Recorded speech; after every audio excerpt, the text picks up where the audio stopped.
Oke, eh yang penting saya kepengen kita interaktif aja, jadi nanti sambil saya sharing pengalaman-pengalaman saya, kalau ada pertanyaan langsung aja di chat, nanti Mas Irfan bisa sambil ngeliatin pertanyaan-pertanyaan mana nih yang paling sering muncul, akan kita bahas ya. Saya mau nanya nih, teman-teman, boleh langsung dijawab ya, kita tes ya. Suara saya cukup jelas nggak? Ada yang nggak bisa dengar suara saya? Silakan dijawab di kotak chat.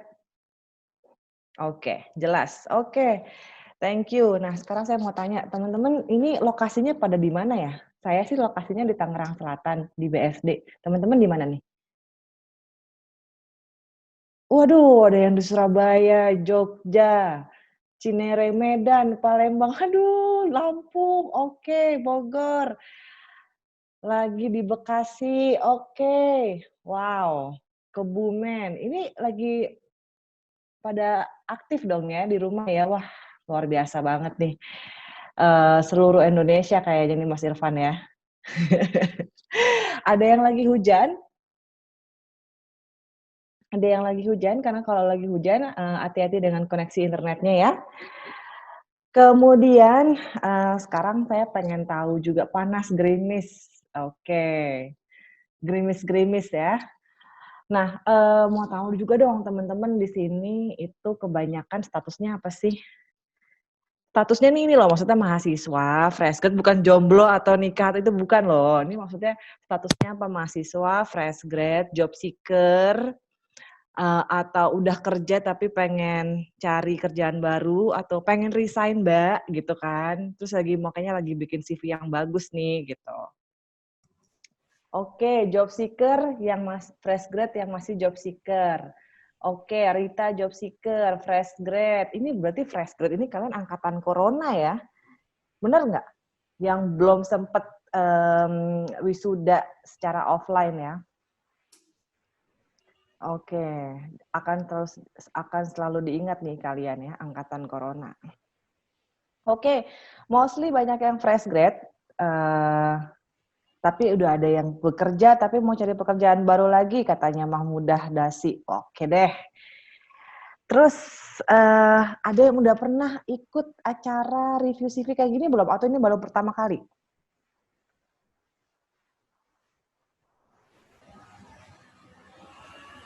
Oke, baru pertama kali ada yang udah pernah nih Suhandi. Kalau udah pernah ngapain masuk lagi Suhandi? Ya, oke. Oke, sip kalau gitu ya. Yang aktif jawab, thank you banget. Saya berharap nanti selama kita sharing akan terus aktif seperti ini ya.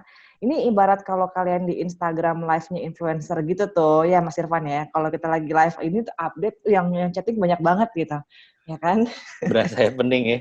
Berasa happening. Tapi sebetulnya buat teman-teman sekedar informasi, kalau misalnya nge-follow atau berteman dengan Mbak Reta di LinkedIn, beliau itu rockstar di LinkedIn sebetulnya gitu loh. Bisa aja nih Mas Irfan. Jadi kalau di Instagram mungkin biasa aja, rakyat jelata seperti saya dan yang lainnya, di LinkedIn beliau tuh superstar. Aduh, oke. Thank you banget nih yang baru pertama kali datang, jadi pasti punya harapan ya. Pengen tahu sih sebenarnya ekspektasi teman-teman tuh apa sih setelah ngikutin sesi ini gitu. Apa nih ekspektasinya? Panjang nih kayaknya, soalnya ngetik ini banyak nih kayaknya. Apa tuh kira-kira ekspektasinya ngikut acara seperti ini atau enggak nih cuma ngisi kesibukan weekend aja gitu. Oke, kalau kata Frilisa pengen bisa bikin CV yang baik dan benar. Biar bisa review CV sendiri. Oke, biar CV-nya segera dilirik HR. Oke, agar improvement. Oke, sebenarnya saya udah tahu gambarannya ya. Jadi kalian intinya kita pengen improve CV kita gitu ya. Oke, kalau gitu langsung aja saya akan share screen dan saya akan mohon izin untuk menonaktifkan video saya ya. Oke ya, kalau lagi begini biasanya saya nggak bisa ngeliat kotak chat nih, jadi mungkin Mas Irfan bisa bantuin untuk nanti kalau ada yang Mbak ini yang mau nanya gitu kan ya. Oke, Thank you banget. Dan sebelum kita mulai, ada beberapa hal yang mungkin akan saya sampaikan sedikit di sini. Oh iya, profil saya dulu ya. Profil saya di sini, nama saya Areta Krisnamurti, bisa dipanggil Areta, boleh kalau di kantor mau dipanggil kakak, ibu, mbak, teteh, cici aja banyak banget, selama nggak tante, ya. Kemudian saat ini saya sebagai masih aktif di industri, di financial industry, tepatnya di kantor akuntan publik sebagai Head of Recruitment and Selection. Dan selama setahun ini saya sudah berhasil meng-hire lebih daripada 150 orang. Ini tentunya nggak sendiri, ini sama tim juga dan tim HR lainnya. Sebelumnya saya pernah kerja di HR consultant, spesialisasinya di assessment center. Nah, biasanya kalau assessment center ini di konsultan, klien ini melakukan assessment center buat apa sih? Entah buat rekrutmen, buat promotion, atau buat development. Gitu ya. Tentunya kalau sebagai konsultan biasanya banyak klien-klien dari berbagai industri yang coba saya bantu. Pendidikan terakhir saya di sini kebetulan banget bidangnya align dengan karir saya di sini sebagai dulunya ngambil Industrial dan Organizational Psychology di UI di Depok. Tapi kalau mau tahu lebih detailnya saya kerja di mana, kemudian kampusnya di mana aja bisa langsung cek di LinkedIn saya. Saat ini saya udah married, udah punya anak 1 ya. Jadi sekarang biasanya kegiatannya kalau lagi ngisi-ngisi acara gini di rumah, kalau nanti tiba-tiba ada suara anak aku yang manggil-manggil di belakang, mohon maaf ya teman-teman ya. Inilah tantangan di dunia kerja zaman sekarang ya, karena working from home by force major itu beda sama working from home karena opsional ya. Kurang lebih itu aja yang bisa saya share. Kalau mau kenalan atau ini boleh follow di LinkedIn saya. Biasanya saya suka banyak kasih informasi mengenai lowongan-lowongan kerja ya. Nah, sebelum mulai disclaimer dulu sebelumnya bahwa apa yang akan saya share nanti di sini sebenarnya based on my personal experience dan juga diskusi sesama teman-teman rekruter lainnya. Saat ini saya juga terlibat dalam satu komunitas rekruter Indonesia Bersatu. Jadi kalau teman-teman di LinkedIn aktif dan follow dia, biasanya banyak banget lowongan-lowongan kerja yang diupload sama RIB dan itu udah terverifikasi bahwa yang memang men-share lowongannya adalah rekruternya sendiri. Gitu. Nah, karena ini based on my personal experience, tentunya setiap rekruter pasti punya perspektifnya masing-masing gitu ya, apalagi kalau misalkan industrinya berbeda. Kalau saya di financial industry, mungkin di industri IT beda lagi yang dicari, gitu. Nah, apa yang akan saya share ini sebenarnya memang yang menjadi current trend. Jadi mungkin aja 10 tahun lagi apa yang saya share belum tentu, tepat nih, gitu. Mbak Reta, Jadi yes? sorry Mbak Reta, boleh kita cek dulu tanya teman-teman apakah semuanya udah ngelihat PPT-nya? Ada beberapa yang bilang katanya belum muncul nih, sorry. Oke, boleh. Teman-teman sudah ngelihat presentasi dari Mbak Reta semuanya? Nah, kalau di sini kelihatannya yang ini nih Mbak, yang ada next animation-nya itu, next PPT-nya kayaknya deh. Mbak ya? Oh, Coba. aman. Aman. Aman. Sudah PPT-nya Baik. tampak aman.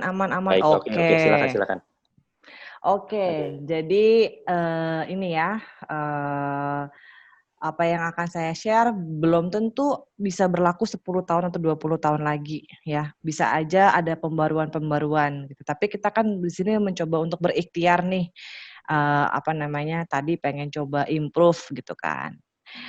Kemudian yang kedua, sebenarnya nggak ada yang namanya template atau perfect formula buat bikin CV yang baik.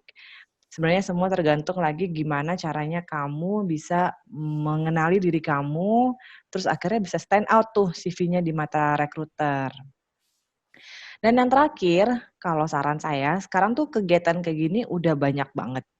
Dan ada yang menarik fee gitu ya untuk bisa nge-review atau bahkan bikinin CV juga udah banyak, CV-CV joki ya biasanya kita bilang ya. Tapi buat saya pribadi jangan pernah deh minta untuk dibikinin bayar sampai 100.000, 200.000 padahal belum tentu itu bisa stand out, bisa mengeluarkan kelebihan kamu gitu ya, belum tentu. Nah, tapi saya akan bantu deh teman-teman gimana caranya supaya nggak perlu pakai joki-joki CV gitu. Oke, berikutnya, oke, oke, kelihatan? Oke, saya coba slide ini. Oke, kelihatan ya? Oke. Oke, di sini ada fakta yang menarik tentang CV. Jadi kalau teman-teman tahu bahwa yang pertama, teman-teman rekruter itu cuma butuh waktu 5 sampai 8 detik untuk memutuskan apakah CV ini lanjut atau enggak. Wah, bayangkan ya, bikinnya bisa berhari-hari, terus ditentukannya hanya sekian detik gitu. That's why rekruter itu nggak punya waktu yang terlalu banyak nih untuk bisa menilai CV kalian. Nah, apalagi setiap hari tuh rekruter bisa uh, kayak ratusan atau bahkan ribuan CV yang masuk gitu. Yang kedua, sebenarnya semakin simple dari CV-nya itu adalah the best formula sih kalau buat beberapa rekruter ya. Karena apa? Karena kalau terlalu banyak oversharing atau terlalu sedikit itu malah jadinya nggak ke capture gitu. Nah, yang ketiga adalah keywords matters. Nah, ini nih nanti akan aku ajarin apa sih yang dimaksud dengan keywords ini gitu. Nah, ini adalah basic dari CV. Kelihatan nggak CV-nya ini?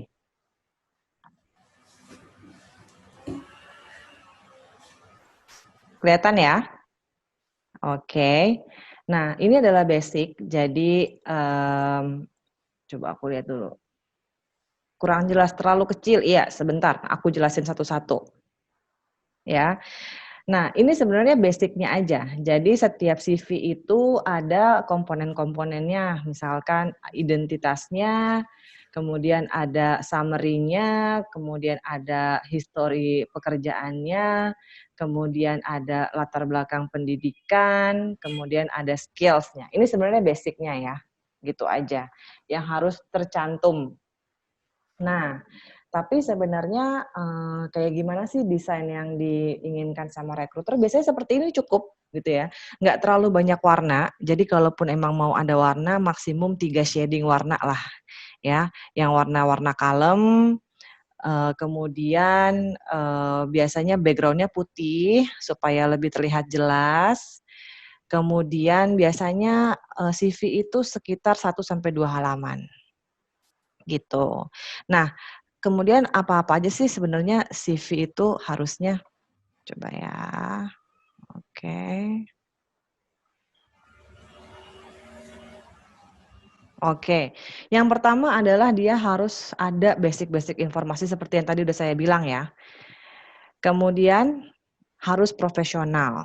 Jadi biasanya profesional tuh kayak gimana sih? Biasanya font-nya itu nggak jauh-jauh dari Times New Roman, Arial, atau Calibri gitu ya. Jadi nggak ada tuh yang font-fontnya Lucida Handwriting lah, font-fontnya yang huruf kecil, huruf besar lah gitu, nggak ada ya.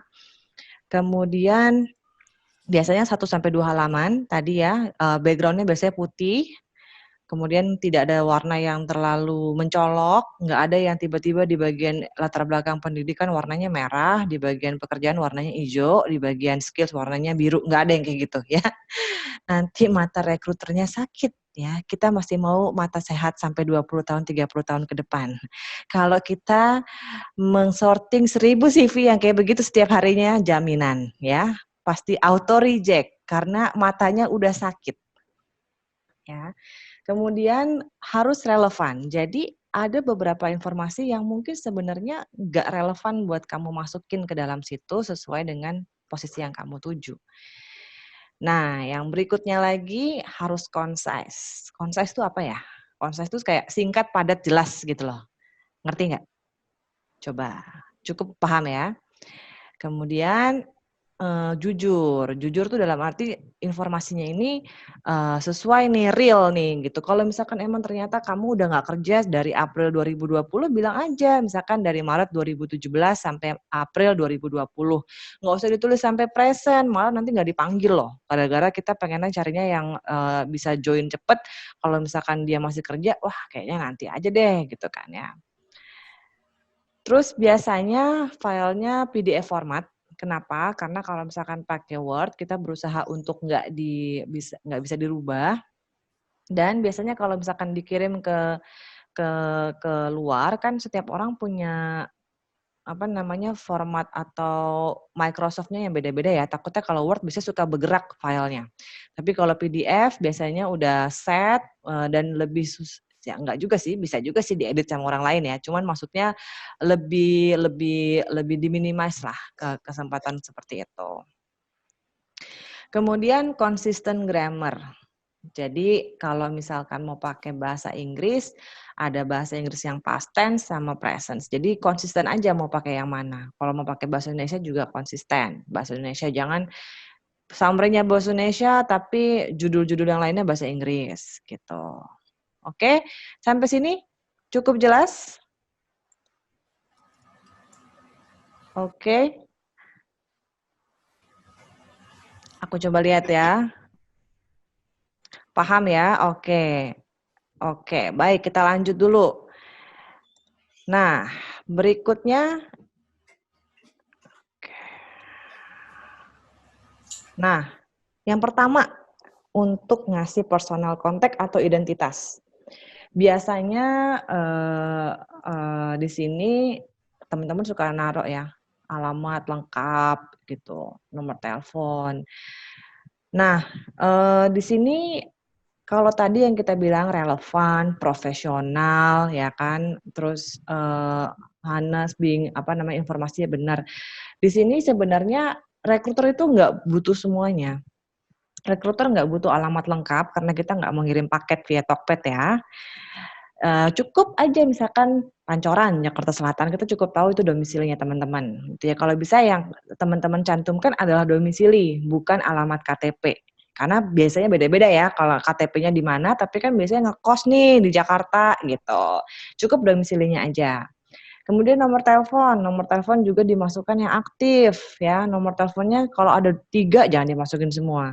1 aja yang aktif yang memang secara telepon atau WhatsApp. Kemudian email. Apa nih yang salah dari email? Gue pengen tahu deh teman-teman. Coba dijawab. Hah? Email Cika_cantik ya. Mohon ya teman-teman ya, karena kita konteksnya lagi mau profesional, jadi harusnya basicnya teman-teman udah ada nih email-email yang biasanya nama depan nama belakang @gmail.com gitu. Saya sih biasanya suka menyarankan pakai Gmail karena beberapa ini kan biasanya Google itu udah lebih familiar dan biasanya kalau mau aku sih pribadi pasti akan menyarankan kandidatku untuk pakai Gmail supaya kalau kita ada interview atau ada kayak gini nih webinar segala macam, ada meeting biasanya Gmail itu nggak terlalu banyak kesulitan. Kemudian perempuan Indonesia, ini nih, udah tahu nyantumin foto pakai jilbab, ya kan?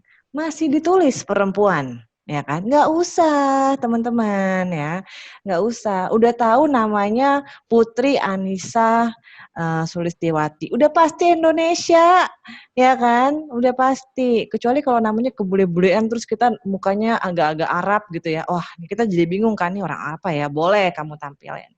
Kalau kamu apply di pekerjaan di kantor yang memang kamu akan apply di Singapura misalkan, otomatis pasti kamu harus masukin nationality. Tapi kalau kamu apply di Indonesia juga, nama kamu udah Bambang Putra, ya udah pasti Indonesia, udah nggak usah. Terus berikutnya, tinggi badan, berat badan, sama agama, penting nggak dimasukin? Coba, namanya nama mantan saya. Aduh, oke, penting nggak nih? Tergantung job yang dilamar, oke. Yang satu bilangnya enggak, oke. Ini aku tertarik nih sama apa yang Mbak Yunita bilang, tergantung job yang dilamar. Bener banget. Kalau misalkan kamu mau apply pramugari atau pramugara yang dari iklannya aja udah dibilang tinggi badan minimum 165 cm. Terus kamu 150, ya kan auto reject dong, ya. Kenapa? Karena kan biasanya pramugari-pramugara itu job desk-nya misalkan harus membantu penumpang masukin tas di bagasi, di kabin. Kalau dia 150, dia nggak bisa bantuin penumpang, ya. Jadi kalau kamu mau lamar sebagai pramugari-pramugara, ya masukin tinggi badan itu wajar. Berat badan mungkin wajar juga, proporsional. Secara lorongnya pesawat kecil, ya kan? Kalau misalkan kita nggak proporsional, susah. Kalau mau ngelamar jadi model, misalkan jadi talent, wajar kayak begini. Tapi kalau misalkan ngelamar jadi dokter, admin, marketing, mungkin hal-hal yang nggak harus relevan sama tinggi badan dan berat badan nggak usah dimasukin. Ya, agama juga nggak perlu, biasanya even nice to have juga enggak, karena nggak terlalu ya, dan biasanya kita meminimalisir hal-hal yang bisa menjadi subjek-subjek sensitif seperti rasisme dan lain sebagainya. Nah, jadi kurang lebih ini masuk nih, ada yang sampai golongan darah, ada zodiak, apalagi itu segala macam ya. Aku sih nggak merekrut berdasarkan itu sih, ya. Nah, mungkin bisa aja nih good example-nya seperti ini. Nah, udah cukup Pancoran, Jakarta Selatan, nomor telepon, sama email. Nah, emailnya cukup profesional ya. Karena sebenarnya hanya 2 ini yang rekruter butuh. Buat nelpon kamu sama ngirim invitation di email. Udah. Ya. Aku pernah pengalaman ada CV bagus banget. Aduh, nih orang udah pasti pengen gue hire deh, pengen gue interview. Nggak nyantumin nomor telepon sama email. Kan namanya ngerjain rekruter ya, suruh nyariin ke LinkedIn-nya, nyariin ke mananya, segala macem gitu. Jadi seberapa pun bagusnya kalau kalian nggak detail, itu bisa menjadi variabel yang menentukan kalian nggak dilirik. Siapa tahu dia udah bagus banget ya, nggak pernah dipanggil rekruter, ya iyalah. Gimana mau dipanggil, nomor telepon aja nggak punya, sama email. Ya, sampai sini cukup jelas ya soal personal contact ya. Oke. Berikutnya, nah biasanya suka ada nih summary profile ya teman-teman kalau naruh di bagian yang pertama tuh CV. Biasanya informasinya kayak gini, cukup familiar nggak? Ya, kalau teman-teman pernah bikin CV ya. Sebenarnya ini nice to have sih kalau di kacamata rekruter ya. Jadi nice to have kalau memang informasinya oke, tapi menjadi nggak penting kalau informasinya diulang-ulang. Contohnya udah jelas, namanya Adriana itu kita pasti udah tahu. Terus dia fresh graduate dari UNJ. Pasti di bagian latar belakang pendidikan dia juga nulis tuh. Kampusnya dari UNJ juga. Dia tulis lagi dari psikologi juga gitu. Ngapain? Nggak usah. Kalau informasinya ngulang-ngulang, mendingan nggak usah ditulis. Terus dia bilang, who is honest, passionate, and driven to achieve my goals. I can work under pressure and looking for challenges. Kayaknya semua orang di dunia kayak gini deh. Semua orang pasti akan bilang gue honest, gue passionate, gue bisa kerja under pressure gitu. Jadi hal-hal yang klise kayak begini sebaiknya nggak usah ditulis gitu ya. Jadi yang mengulang-ulang dan klise itu nggak usah. Karena kita nggak bisa ngukur seberapa kamu bisa kerja under pressure, seberapa jujurnya kamu gitu. Nggak perlu. Kalau cuman kalian ngerasa kayaknya CV gue harus gue penuhin dengan gue taruh summary profile, nggak usah deh gitu. Ya, buat aku sih nggak usah. Nah, ini ada salah satu yang oke banget buat aku. Contohnya kayak gini. Adriana is a licensed psychologist looking for new challenges in FMCG industry. Proven more than 10 years experience in people development bla bla bla sampai habis. Coba teman-teman baca. Kira-kira apa tanggapan bedanya yang pertama sama yang kedua? Ada yang mau jawab nggak? Bedanya yang pertama sama yang kedua tuh apa?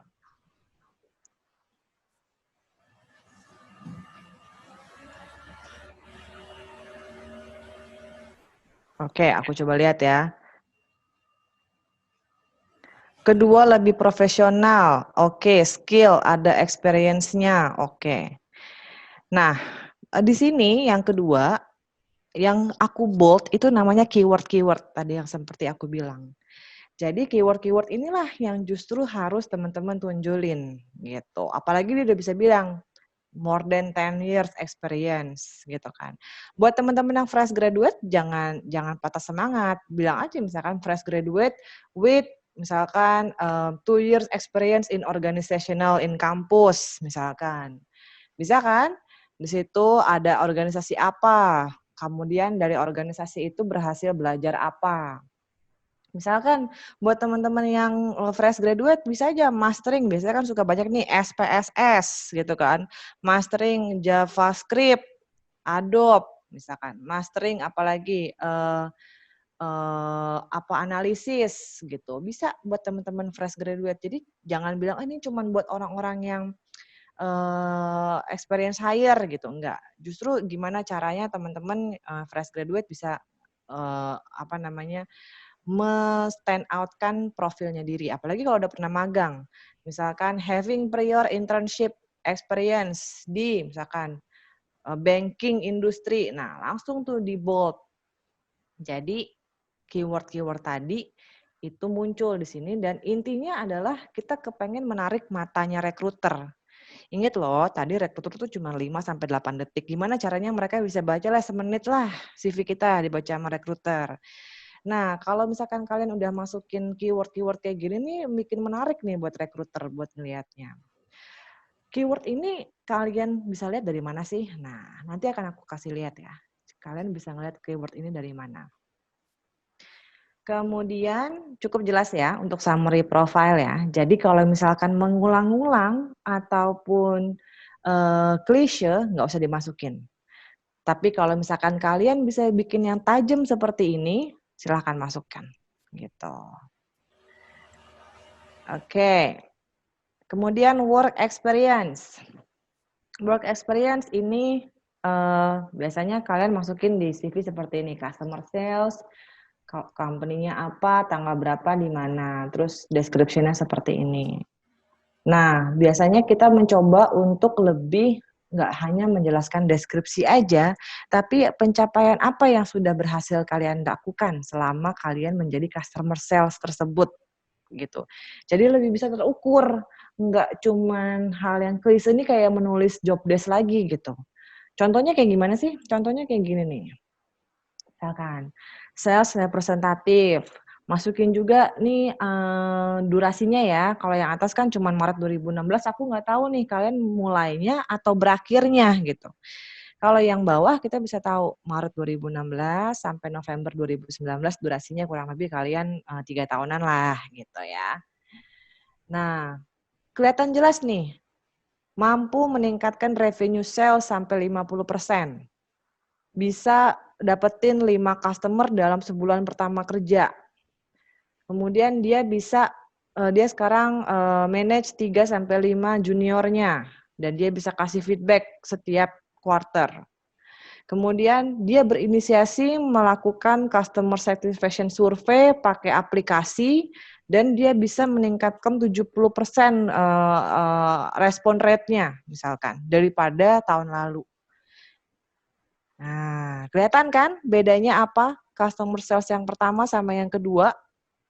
Ya, yang pertama hanya deskriptif aja, yang kedua menekankan pencapaian dan ada nih 50%, 5, 3 sampai 5 junior, ada yang hal bisa diukur gitu. Nah, ini tajam banget dan saya akan sangat senang kalau dapat CV yang seperti ini. Artinya apa? Artinya memang orang ini tahu apa yang dia kerjakan, satu. Biasanya kadang-kadang orang nulis yang pertama ini dia nggak tahu nih apa yang dia kerjain, gitu ya. Dan dia benar-benar bisa mengukur result-nya dia, gitu. Oke, kalau fresh grade, work experience-nya kayak gimana Mbak? Oke, fresh grade bisa diakali sama organisasi experience ya, kalian ikutin pengalaman organisasi, pengalaman internship gitu. Of course kalau fresh grade harusnya kita nggak mencari orang yang experience ya, tapi paling nggak kalian punya pengalaman waktu di organisasi gitu. Seperti apa sih nulis nanti aku jelasin juga ya. Jadi intinya gitu, di sini kita menekankan sama hal yang bisa dikuantifikasikan, kemudian keywords-nya ini loh, kan seorang sales pasti keywords-nya apa? Sales revenue, ya kan? Customer, misalkan, customer satisfaction, gitu. Ini yang harus kalian latih. Ini sebenarnya berlatih sih ya.